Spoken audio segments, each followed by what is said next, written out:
name is Austin McDonald. I'm from Dr. Jane's research group at the University of Connecticut, and today I want to talk to you about salt. Why salts? Because salts show some of the most interesting electric properties. But before we get into that, we need a working definition of what salts are. For the purposes of this video, salts are going to be anything that's made up of ions. And ions are atoms that have an uneven number of protons and electrons.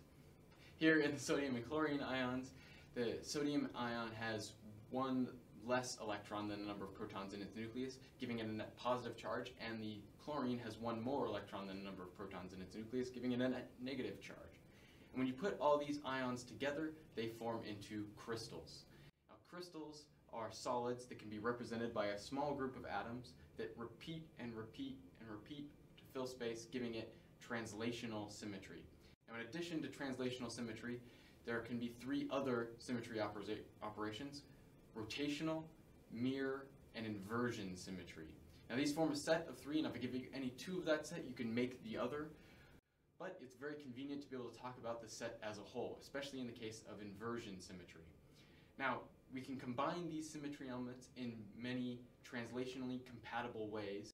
And when we do that, we find there are 32 mathematically possible crystal classes.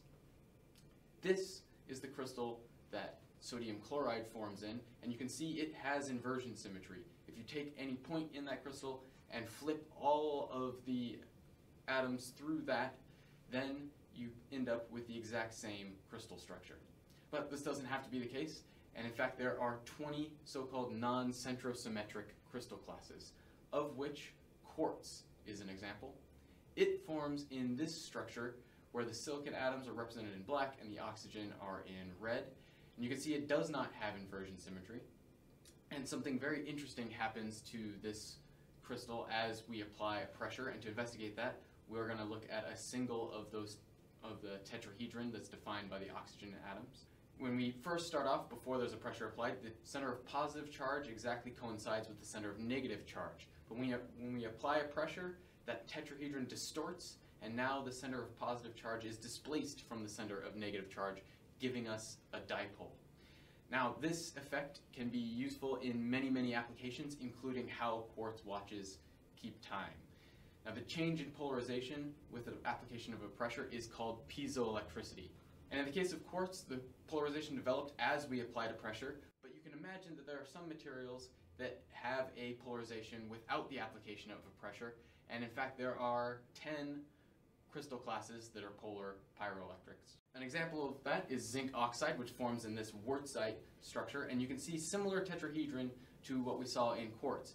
But if you look carefully at these tetrahedron, you can see that they're already distorted. There's already a displacement between the centers of positive and negative charge. Now, zinc oxide is very popular in the field of nanomaterials and nanostructures because it forms in these very beautiful nanoflowers, and it's easily controlled structure. Now, something very interesting happens to these materials when you change temperature.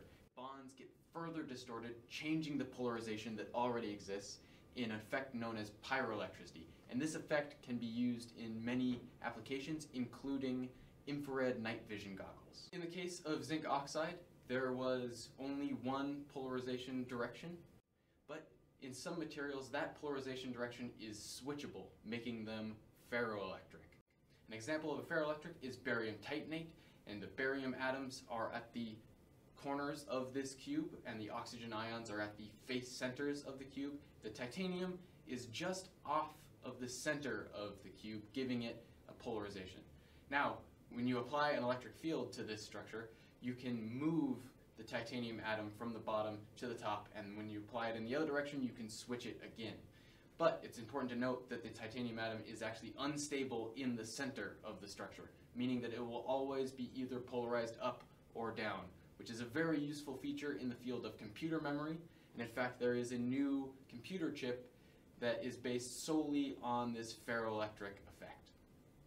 But there was one more property in this family of properties that we have not talked about yet, and that is flexoelectricity.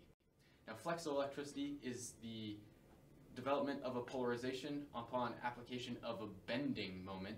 Now, because you're bending the material, the pressure is distributed unevenly throughout the crystal structures, meaning that each ion will be displaced a slightly different amount than every other ion, giving you a net polarization.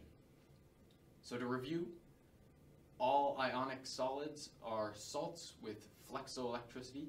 Some of those don't have inversion symmetry and are piezoelectric. Some of those have a spontaneous polarization and are therefore pyroelectric. And in some pyroelectrics, the polarization direction is switchable, making them ferroelectric. Thank you for watching this video. The show was written and hosted by me. The animations and editing was done by the undergrad in the lab, Lucas Kuna. Our advisor is Dr. Meka Jain, and our research is supported by the National Science Foundation.